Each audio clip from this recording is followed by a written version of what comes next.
What's up folks, my name's Dean McCrudden. This is Take the Bucket. Look, they're shagging. Yes, go ahead son. Smoking a joint and spitting. Can't do it here but don't know what it is. Soon find out. I am on the 34th floor on the swimming pool overlooking the city of Kuala Lumpur. Magic. Will I come back? No. Did I enjoy it? Not really. Is it going to make a good vlog? Let's get into the video and I'm going to show you exactly how we got here. Boom. What's up folks, from a brand new location, new country, new city. This is the stunning, the breathtaking, the incredible Kuala Lumpur, Malaysia. Check it out. Straight ahead here is the Petronas Towers, the twin towers of Kuala Lumpur.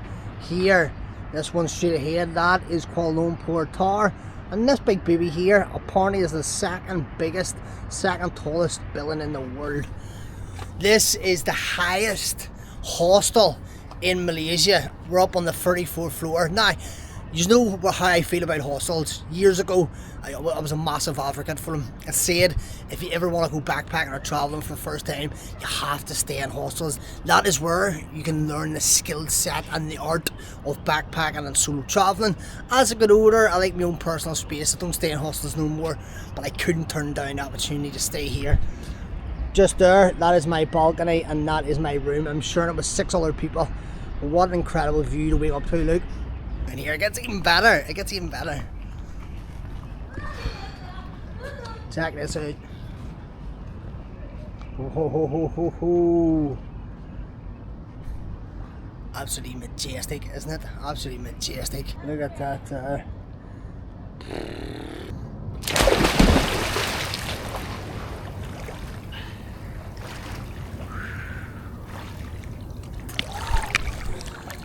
Check this out for a morning spot here in Kuala Lumpur City. Look at this. Swimming pool up on the 34th floor. Overlooking the city here. Let me see if we can get up. Oh.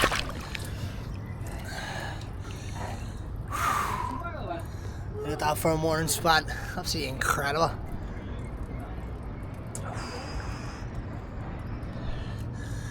What a spot to wake up to, what a life I have created for myself here. Get to wake up, go for a morning dip at 6 AM, the 34th floor in Kuala Lumpur City. But I'm gonna get a little bit of coffee here, I'm gonna go over there, I'm gonna get a workout done. And I'm gonna go for a nice little dip in this pool here, enjoy the views. And the next time you see me, we're gonna head out and we're gonna go and explore the city of Kuala Lumpur. Let's go. So I'm out into the streets here of Kuala Lumpur. There's my hotel, which is actually small compared to some of the buildings here. The whole city, the skyline is humongous, but also it's a very green city. There's lots of lush greenery the whole way around. Quite tropical, the humidity here. It's quite stuffy. The last place I was obviously Pakistan. I've now changed over to here. It's very hot and humid. There's the train tracks that run throughout the city, and that is where I'm going now. Going to get a train. Actually don't know where I'm going to go to get a train. There's a couple of spots throughout Kuala Lumpur that I would like to go and see. Whatever one I end up at, so be it. If I don't end up at any of them, so be it. I'm just going to go for an adventure. But here, again, is the train station. Let's get on it and I'll see wherever it takes me.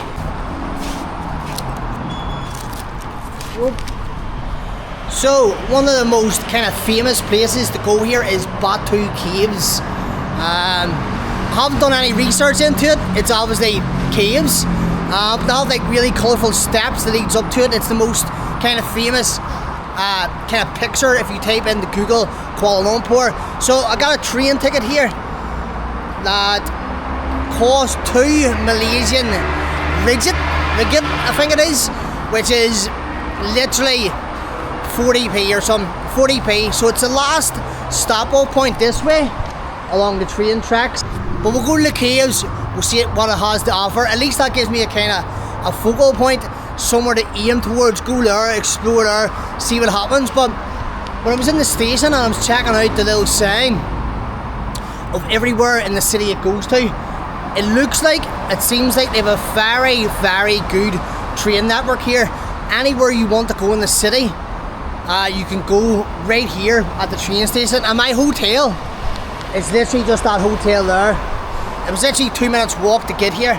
And you know, all the places that I've seen online or tourist attractions or spots, it was all on the list of stop-off points across the city. So I think Kuala Lumpur is going to be an extremely, extremely easy city to navigate. So here's a little warning sign of things that are dangerous or not to do here. Obviously the overhead cables make sense. Don't be running across the tracks. But this is the one that disappointed me the most. You're not allowed to fly your kite. What train station? What train station does not let you fly your kite? I have mine in my bag. I've got my kite in the bag, ready to go. Can't even fly my kite in the train station here in Kuala Lumpur. What's that about? You know what I mean? Like, is there even any point in getting on the train if you can't fly your kite? Disappointed, you know. I can understand. I was going to run across the tracks at some stage. I was going to run across them, and I was going to lick the overhead cables, like, you know, maybe later on down the line. But for right now, the most exciting thing that I wanted to do was fly my kite.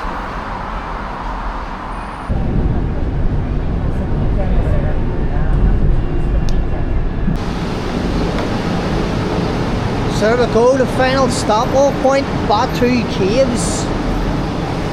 That's going fine. In fact, I can see it over in the distance. I think that's it there behind. I'm getting a little glimpse of it. Looks like it's going to be good. We'll soon find out. Let's go to the Batu Caves. So there's a massive queue to get up the escalator. There's a security guard at the bottom, and I asked, can I not walk up the stairs? And he said, no, you have to take the escalator. Anybody that watches me or has known me for a long time knows that tourist attractions, tourist traps aren't really my cup of tea. Especially when there's queues like this. They're very played out. Everyone's just trying to get that perfect picture. And you're accompanied by a bunch of insufferable boss. You get the gist. Yeah, they're just a lot of hard to like people here coming just to get that picture, not even enjoying themselves. They want that Instagram picture and then they just shoot on. So I have a feeling Batu Caves is going to be exactly like that. But the one thing about me is I don't lie, I showcase exactly what is here and I describe it exactly how I see and feel about it. So as expected, there is souvenir shops. In fact, there's multiple kind of souvenir shops the whole way through here. You know, there's restaurants, overpriced restaurants. You can get a bottle of water for like €8 or something, $8, duck souvenirs. Again, a load of crap that nobody needs, and just basically everything I absolutely deplore about the world. I hate souvenir shops, I hate gifts, I hate overpriced restaurants, and I'm not a particularly big fan of tourist traps like this. As nice as it looks, as aesthetically pleasing as the caves are, just not my cup of tea. Just one. Oh, thank you. Is that in the, did I get to go into the cave? Yes. Yes, thank you very much.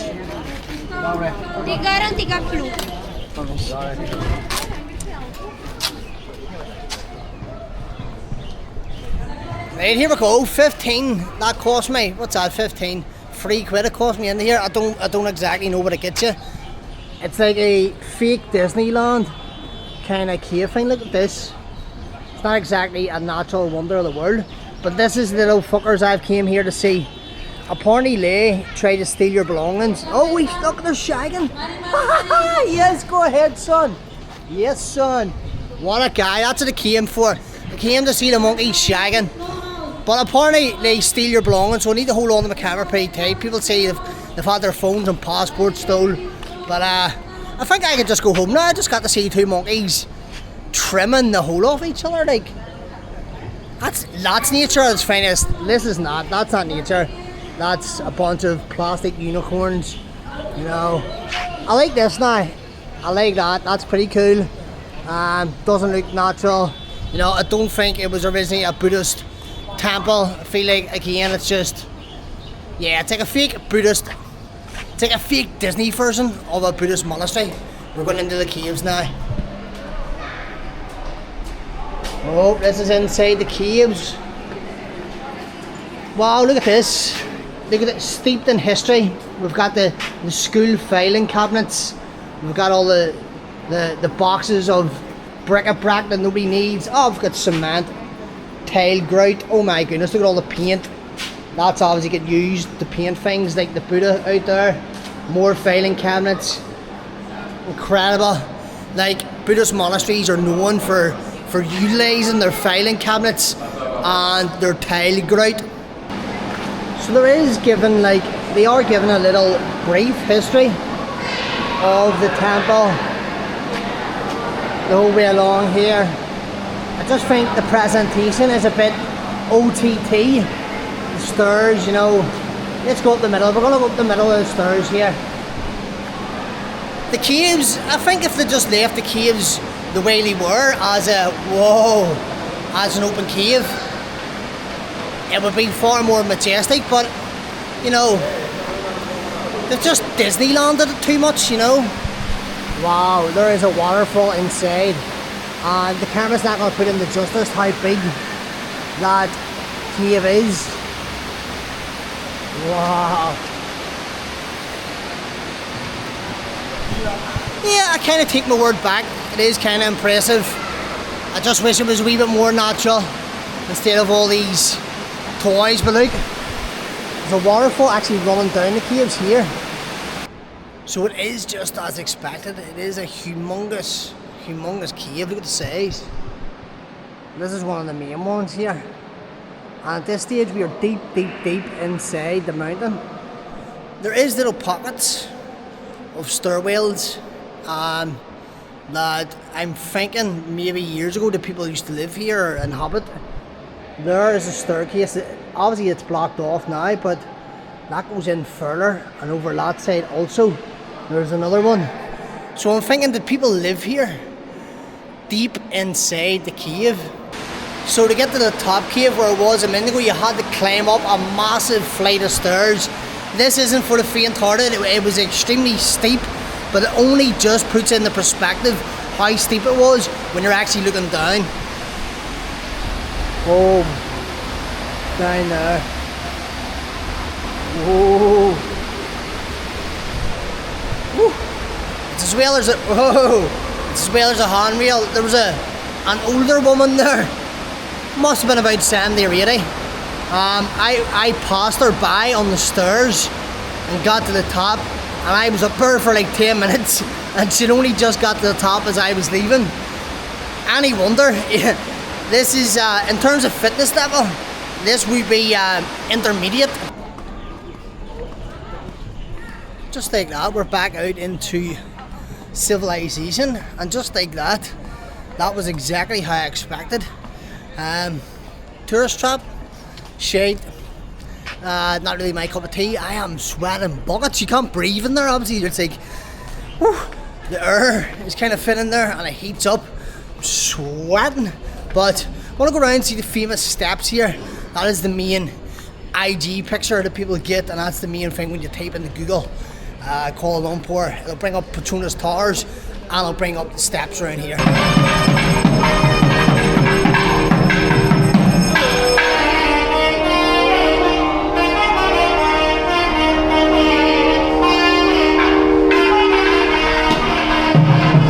Don't quite know what that is.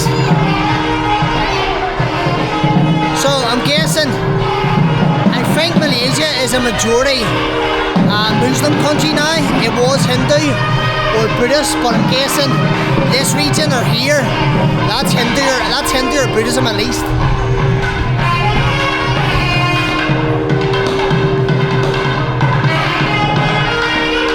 The smell's incredible. They're burning like the incense. It smells like sandalwood. It reminds me be a peace sack in Peru, a spiritual town, and it smells of the streets of Kathmandu and Nepal.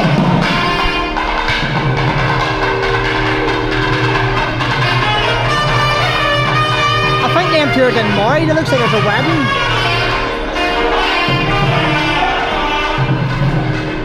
There you go now. Yeah, it's a wedding. Somebody's getting married. That's the wedding party right there. I didn't know it was invited here. If you had to let me know, I would have wore a suit. Do I want dinner? No, it's okay. Don't worry. Don't worry. I've already had breakfast. But thank you for the invite anyway. So here's the surrounding areas, the Batu caves. It feels like the whole way up this strip, they've just placed things there to monetize it. You know, anything they can do to make this, you know, more fun for the tourists. Any way they can squeeze another penny out, they can. Here is the famous steps. Here's the famous steps. I must say, I am impressed by that humongous Buddha here, and the stairs is kind of cool. But here is just everything I hate about traveling. Commercialized, just so many people just, yeah, not actually enjoying themselves. Yeah, here's the entrance to the stairs. I'll take a little down up. I'll see how far I can get. I don't think you're allowed. Yeah, you're not allowed to have your shoes on, which will be interesting trying to walk up. Let me see. Instructions. Oh, you're not allowed to bring your dog. I was going to bring my dog up and I was going to spark up a joint. There you go now. And you're not allowed to spit. All the things I wanted to do. I wanted to walk my dog, smoking a joint and spitting. Can't do it here, but here we go. Stair number 1. Of many more to go. I actually don't know how many steps it is from the bottom to the top. I'm sure I will quickly find out if I ask somebody. I think the whole way up it's just going to be Instagram boyfriends trying to get that perfect picture for the girlfriend, and you never do. You can take thousands and it's just they're never happy with the picture, and you spend your whole day trying to make somebody who can't be pleased. You're trying to make them pleased. Here we go. I'm sweating. Walking up here is like a workout. I think I'm only halfway up, look. It is a decent view. The big, massive Buddha. The camera's never going to put that into perspective. This is the workout done for the day, and I'm still there to go. Here we are, the famous steps in Kuala Lumpur, Malaysia. What do you think? 360 views. Well, I wouldn't say 360. 90-degree views. Views. I can barely speak. I am tired. This has made me realise how unfit I am. I'm only halfway to the top. Came from down there. We're going to have to make it the whole way up there. Let's go. This is what you need to watch out for. These little guys, they have been known to steal things. People's passports, people's phones. He's having a look at my camera. What are you saying, you wee fucker? They hold on tight to that camera in case he snatches it. Oh, he's away. Oh. See, that's the thing. People bring food here and feed them the whole way up, so they don't really need to go looking for food. And they let them know that they can snatch stuff if they want, but someone give them a little treat there, look. And he's off. Whew. Sweat. Let's get to the top. And here we go. Once you get to the very top, it's another cave. A humongous cave. I wonder if I can go on down inside the cave here. That was tough. That was tough. I needed that. That was my workout done for the day. And the heat is absolutely, oh no way. So at the opposite side here, there is another set of stairs, look, over there, which I am not going to climb up. I'm going to chill here, I'm going to enjoy it, and then I'm getting the fuck back down. Right, let's climb back down this thing. What comes up must go down. So, on a scale of 1 to 10, the Batu caves, 1 out of 10. The stairs kind of redeemed it. I'm going to give the stairs a very overrated 5. I'll give them a 5. There you go. 50-50. And that's me being kind to the stairs. I think that this place is just everything I absolutely deplore about travelling, or like, you know, my experience of having fun. I like the rawness. I like what's authentic. This isn't. This is built for commercialism, to monetize it for tourists. You know, I like the kind of the videos I make and the content I create is befriending the locals. You know, maybe going into their house for lunch, seeing the, you know, in the back streets. You can't get that here. There's no locals here. It's all tourists, and they're all, yeah, everybody just wants their picture. Everybody wants a vlog like I'm doing. Everybody's just running about, you know, not really taking in the moment and enjoying themselves. They want that Instagram picture. They want the video for their story. Again, I can't be a hypocrite. That's what I'm doing. But yeah, I prefer when it's just me somewhere in the back neighbourhood. I get to have raw experiences. And it is what it is, but I came here, I seen it with my own eyes. We always say, if you come to these places, don't take my advice or anybody else's advice if somewhere's bad. Go and experience it for yourself. You know, you need to have, you know, bad experiences or go to places you don't like to then find out what you do like and enjoy the places that you do like a lot more. But I've came here, I've done it, it's ticked off a list. Will I come back? No. Did I enjoy it? Not really. Is it going to make a good vlog? No. I'm probably going to hate every part of editing this video. Will I come back? No. Do I recommend it? No. It is what it is. But let's go and see what else Kuala Lumpur has to offer. There's plenty more things. There's street food, streets full of food. There's the Petronas Towers, all that fun jazz. Let's go and see what we can find in Kuala Lumpur. Can I have one? Oh yeah. This is more up my street here. I want to get a cold. Look at all the coconuts. Let's see them. Woo! Magic. Look at the juice. Look at the juice. How much, sir?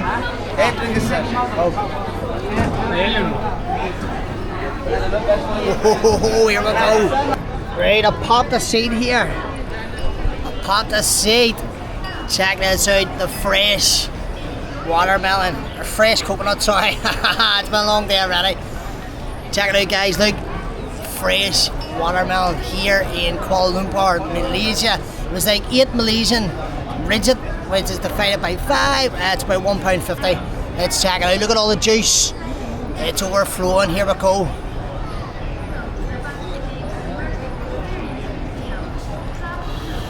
Whoa.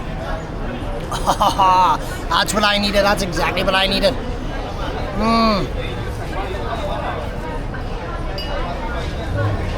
Whoa. I cannot put into words how incredible this coconut tastes.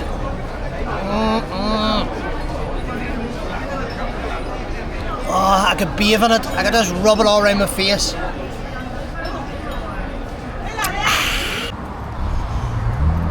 So a couple of hours has passed from that last clip. I actually went back to the hotel, took a little power nap. The heat was ridiculous during the day and I'm a little bit jet lagged as I made my way from Pakistan. But I've got a new friend. Let me introduce. What's your name? Rahim. Rahim. And where are you from? I'm from Egypt. He's from Egypt, the Egyptian King. And how many subscribers do you have on YouTube? Ahmed Abu Zaid. How much? 9 million. Just 9 million. He just has 9 million on YouTube. But me and him is staying in the exact same room here in Kuala Lumpur. And we're gonna be package. We're gonna head down to the market. I think it's pronounced, what's it pronounced? Jalan? Jalan street food market. We're gonna head down there into the centre of Kuala Lumpur and hopefully we get a nice grub. I am in the mood for some dumplings. Let's go. So because it's kind of coming into monsoon season here in Kuala Lumpur, yeah, last night there was a storm for like an hour around about 6-7 o'clock. It's getting towards 6-7 o'clock now and yeah, you can hear it brewing up, so we're probably going to get caught in a storm here as we make our way downtown. but I'm all for it. He can't wait for the rain. I can't wait for the rain. But every now and again you hear the sky crackling with thunder. A minute ago it was really loud. It literally sounded like it was just over our shoulder. I've tried to record for a minute to see if I could get it where it was a bit louder, but you get the gist. It is brewing up and we're getting ready for heavy downfall. As you can see, it is absolutely teeming down outside, bucketing down. But we're about to get on this funky kind of intercity tram or train here. I've never been on one of these before in my life. Rahim said he's never been on one also. I think we're going to be like a bean in a can, squashed together. Should be interesting. Let's see what it's like here.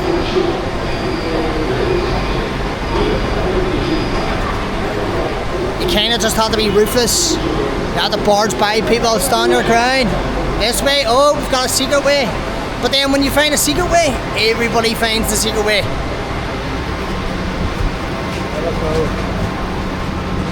Squashed on. There we go, over pop bed. Oh, someone hit me up ahead there. Completely compressed against my human rights here. There we go. What do you say, brother? So that one in the distance there, that is Kuala Lumpur Tower. I think I would actually prefer to go up there than to the Petronas Towers. That one looks more scarier because you're just on that little circular platform. And Rahim actually said that as well. Did you say to go to Kuala Lumpur Tower or Petronas? Petronas? He changed his mind. Earlier on he said we were standing on top of the roof in the hostel and he says, what about that one instead? But now, or we actually said maybe we could go to both.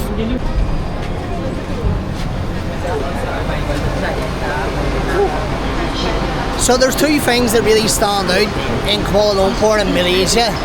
A, how clean it is. I've never seen a country or city, especially a capital city, so clean. There is no rubbish whatsoever, no dirt anywhere. Second one is how cheap it is, again, especially for a capital city. You know, that train ride there was, I think, 40p, and we had to go, you pop your little token in here. Yeah, it was like 40p for a 20-minute train ride downtown. I think we go this way. Yeah, let's go. Cheap, clean. So far they are friendly, but I haven't really got speaking to too many locals. But cheap and clean is the main thing. But I think this is us leaving the station, going down into the main city centre.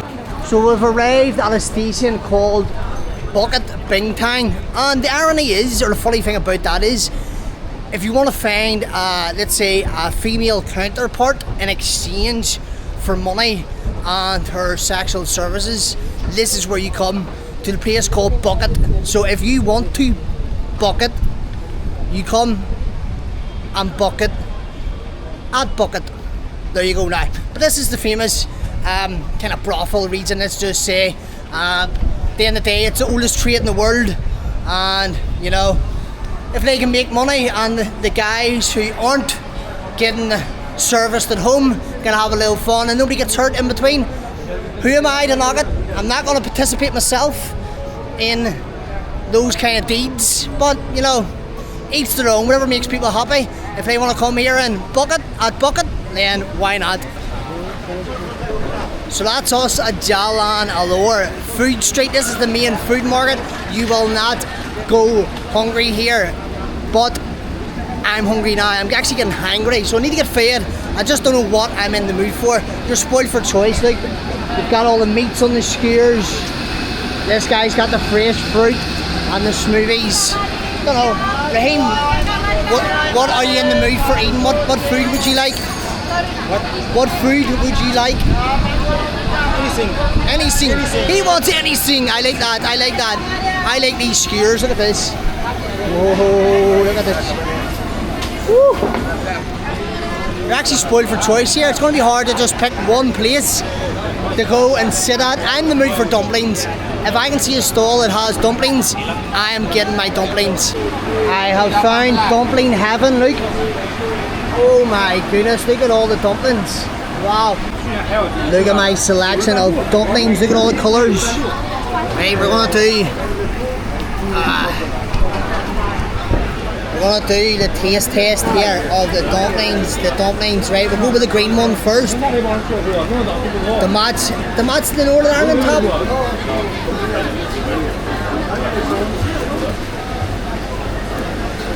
Wow. I think the green one was a prawn. Wow, incredible. Here we go. Next up, try the pink baby here. Don't know what it is. Soon find out.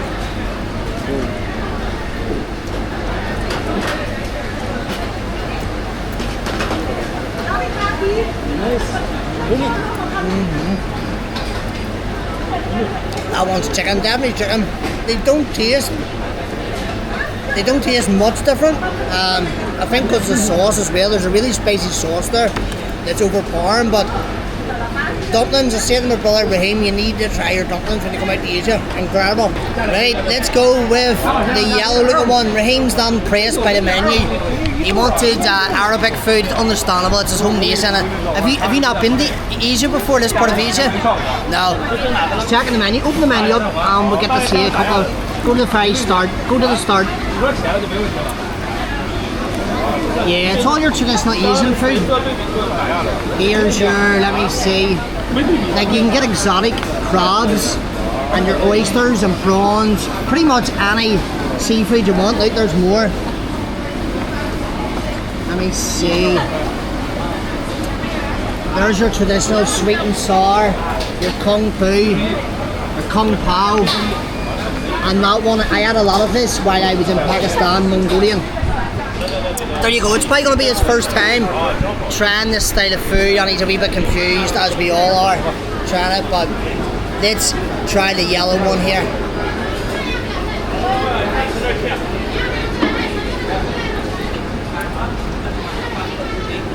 This is my favourite so far. It is like, oh, what is it?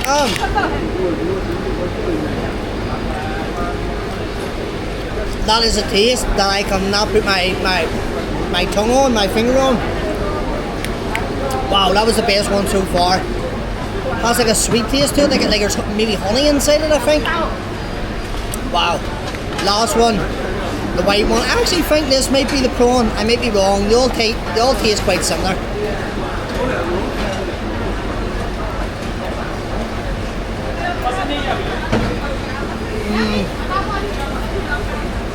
Yeah, the last one, it was the best. We're back on the move again. The dumplings, incredible. I'll never remember all their names. I'll never remember which one was the best and which one was the worst. I just know they were good. But I want to try like different little stalls, different little things. Don't want to just eat one big massive meal. Also, Rahim is a bit baffled by the food here. He doesn't quite know what he wants. He's looking at the menu a bit nervous, a bit shocked. So we'll have to get him something that's to his liking. But incredible, you'll not go hungry here. Just the whole way down this whole street, it's just food markets. Check it out. Look at this one, look, octopus, 15. Look at there's all the octopus there, and there they are cooking. Wow, that must be the special sauce there. Rahim said, wow, I'm gonna get one. Are you gonna get one, brother? Yeah. Are you excited for the octopus? Yep. Yep, let's go, we'll go inside. We'll sit for 5 minutes. We're gonna get a piece of octopus each, why not? Let's go. So the dumplings there was only, what was it, 10 Malaysian. The octopus is 15 Malaysian, that is 25, and you divide it by a fiver for the dumplings, and the skewer of octopus is coming. I think like £10, maybe 15 at a push. You could be well oiled up in here, you'll be well fed, just going around and trying a bit of ring. But so far, I think it's cost a fiver for dumplings and the skewers, plus I got a drink as well. But I'm excited for the octopus. I've never in my life tried octopus. Yo, you're gonna get some animal rights activists complaining, oh boo, you can't do that to the poor animal. Who cares? We're in Malaysia, we're in Kuala Lumpur, and I'm excited to eat some octo. Here we go with the octo. Woo-hoo-hoo. Let's go. Let's get them out. Gonna crack out the octo. I'm gonna let Rahim do the first go. Whoa! Right, let's see it. Let's see. You chat, brother. You chat first.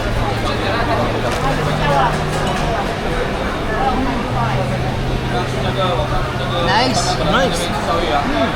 Nice. Okay. Let's see. Check out the octo.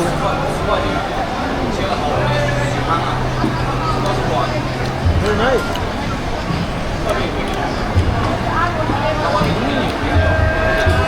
It's the texture, isn't it? He's enjoying it. He's nearly got it all going already. The weirdest part for me is the texture. It's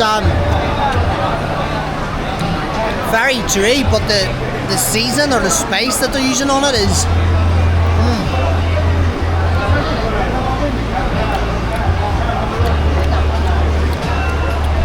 Wow, it's like if you get lamb or beef and you get the fat part, it's a bit chewy. It's like that, only easier to swallow. And yeah, good favourite.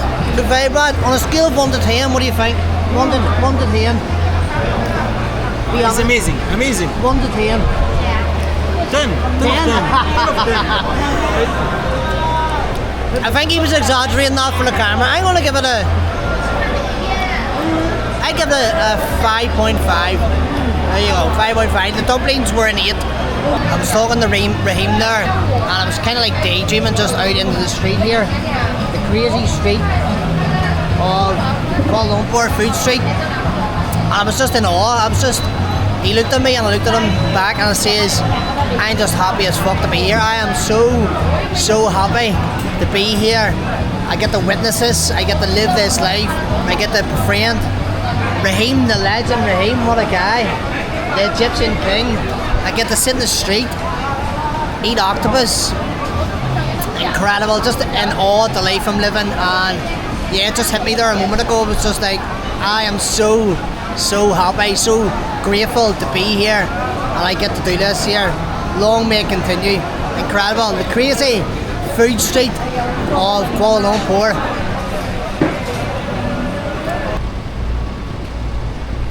So that filled a little gap in the stomach for another while. We're going to walk round to the Petronas Towers, the famous twin towers here in Kuala Lumpur. We're going to get a taxi. But you're waiting here. Like, I was blessed in Pakistan, or spoiled in Pakistan. As soon as you order a taxi, it's straight there. Here you'll be waiting 20-25 minutes. The streets, they're extremely congested. It's only 25 minutes away, so I was like, yeah, let's just walk. And believe it or not, even walking can be difficult. Streets are very congested, very packed. Wow, 1 second, look at that kebab just while we're walking by here, actually. Whoa, says that kebab. Wow, shawarma kebab, it's all the same thing to us, brother. Wow, incredible. But as I say, the streets are very congested here. So even walking, if it says 25 minutes, it might take longer. My friend Rahim was correcting me there. Why is it not a kebab? It's a shawarma. The name, shawarma. The name, but why? What's the difference between a kebab and a shawarma? Kebab make and they put in the oil. But shawarma put in seekh. Name it seekh. And on the fire, around the fire. I thought the word kebab meant rotating meat. So as long as it's on the skewer rotating, it means kebab. Maybe, but it's the name in Arab, shawarma. Kebab, another one. You must see it. Okay, there you go. Now I was got a wee bit of an education lesson from the Egyptian King. If anybody knows, it's him. I was told in Greece that the word kebab just means rotating meat. So anything kind of on the big spinner meant kebab. He said maybe it does, but there's a difference between the kebab and the shawarma there, and that's exactly what it is. Wow. Hypnotized by this place. Like, I have been to a lot of places, and I mean a lot of places, been to, I don't even count countries, there you go. I think I've been to like 50 or 60 countries, but I've never actually been to somewhere that I can remember of this. Wow. Skyline. You know, the closest place that I can think of was probably Medellin in Colombia, not with the skyscrapers, just the kind of like trams going this way and the overhangs, and incredible. But the whole time you're walking around Kuala Lumpur, you're like this. I'm gonna need a neck massage by the time I'm finished. I'm gonna end up with like vertigo or something, but just skyscrapers everywhere. Incredible. Whoa! This is the main attraction. The Petronas Towers. Whoa! You would legit get vertigo, look. Whoa! Whoa!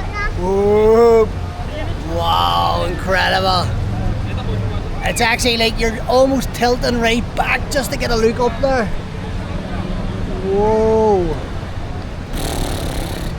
Now this is somewhere I've always wanted to go to, and it's definitely not an anticlimax. It's definitely not disappointing. Wow. Woo-hoo-hoo-hoo. Welcome to Kuala Lumpur.